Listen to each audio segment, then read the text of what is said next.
ఏం చేస్తున్నారు అత్తయ్య? అమ్మ క్యారెట్ కర్రీ కోసం క్యారెట్లు తొక్క తీసుకుంటున్నారా? కర్రీ వండుతారా? అవునమ్మా. ఇవి చాలా చిన్నగా ఉన్నాయి రమ్య. ఇవి కొంచెం పెద్దగా ఉంటే కొబ్బరి తురిమేదాంతో తురిమేదాన్ని. ఇవి సన్న ముక్కలు కట్ చేసుకొని కూర వండుతా. అమ్మ పైన తొక్క తీసుకున్నారా? ఇది నీట్గా 2 సార్లు కడుక్కున్నా. సన్న ముక్కలు కట్ చేసుకోవాలి.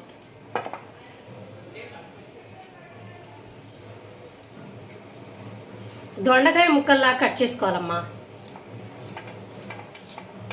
దొండకాయలకు కోసుకుంటాం కదా సన్నగా.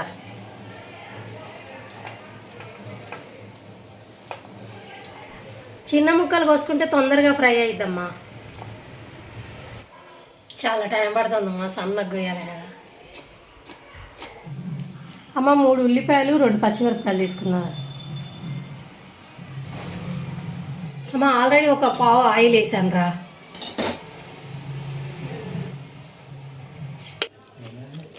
అమ్మ శనగపప్పు, ఆవాలు, జీలకర్ర, ఎండుమిరపకాయలు, అమ్మ 2 పచ్చిమిర్చి, ఉల్లిపాయలు.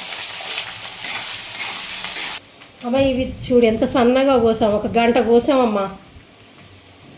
ఒక 2 చిన్నుల్లిపాయలు వేసుకుంటున్నా. అమ్మ ఒక 2 రెబ్బలు చిన్నుల్లిపాయ వేసుకుంటున్నా. అమ్మ ఒక రెబ్బ కరివేపాకు.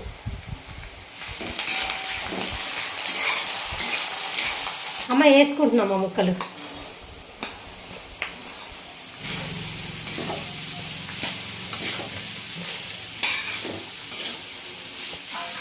అమ్మ మూత పెట్టుకుంటున్నాము.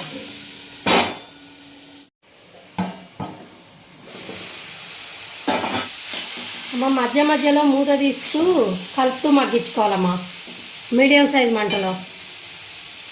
మా 1 స్పూన్ ఉప్పు వేస్తున్నాం.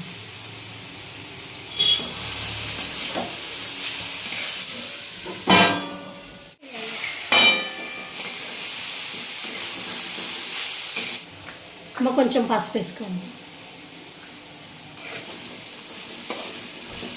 అమ్మ మూత పెట్టుకున్నాం. అమ్మ చిన్న మంట పెట్టి మగ్గించుకున్నాం. ఇంకా ఊరికి మెత్తబడిందిరా. ఇలా అంటేనే నలిగిపోతుంది.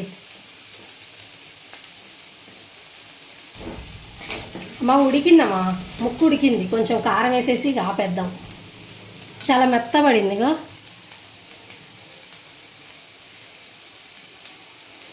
అమ్మ 2 పచ్చిమిరపకాయలు తీసుకున్నా నేను. 1 స్పూన్ కారం వేస్తున్నా.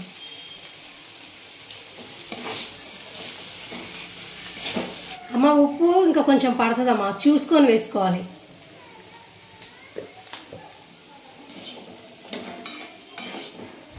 అమ్మ కారం వేసాను. ఒకసారి మూత పెట్టి మగ్గించుకున్నా.